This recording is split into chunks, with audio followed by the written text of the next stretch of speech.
Il y a des maladies qui atterrent jusqu'à nos désirs et à notre connoissance. Molé-Muluc, roi de Fès, qui vient de gagner contre Sébastien, roi de Portugal.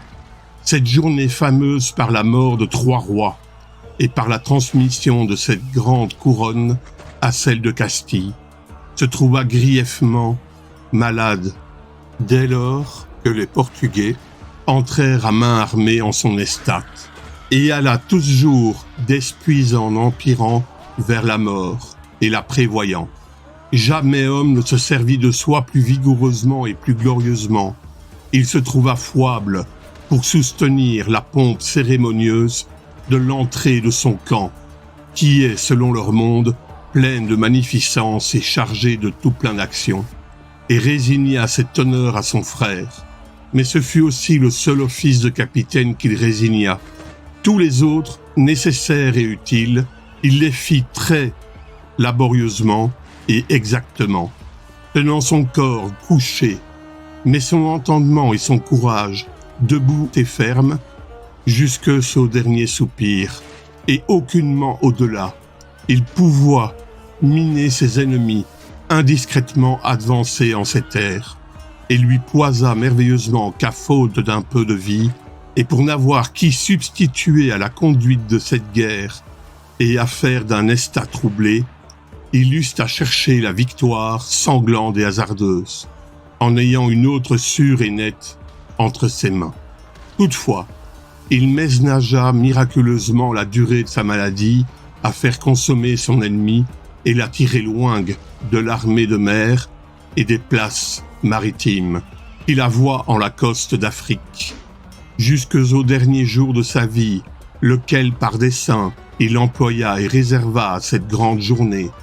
Il dressa sa bataille en rond, assiégeant de toutes parts l'host des Portugais, lequel rond, venant à se courber et serrer, les empêcha non seulement au conflit, qui fut très aspre par la valeur de ce jeune roi assaillant, veut qu'il avoua à montrer visage à tous sens, mais aussi les empêcha à la fuite après leur route. Et, trouvant toutes les issues saisies et closes, furent contraintes de se rejeter à eux-mêmes.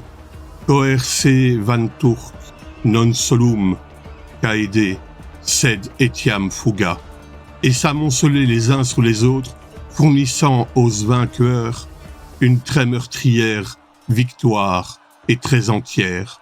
Mourant, il se fait porter et tracasser où le besoin l'appeloit, et coulant le long des fils, en hortoie ses capitaines et soldats, les uns après les autres.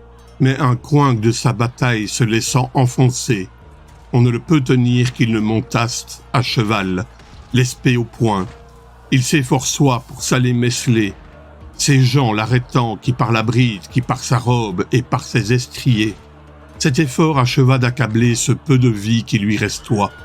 On le recoucha, lui, se ressuscitant comme en sursaut de cette pasmoison, toute autre faculté lui défaillant, pour avertir qu'honteuse de sa mort, qui est toi le plus nécessaire commandement qu'il eussent leurs affaires, pour n'engendrer quelque désespoir aux siens par cette nouvelle, expira, tenant le doigt contre sa bouche close, signe ordinaire de faire silence. Qui vescut onc si longtemps et si avant en la mort? Qui mourut onc si debout?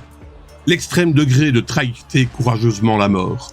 Et le plus naturel, c'est la voir non seulement sans estonnement, mais sans soin, continuant libre le train de la vie, jusque dans elle.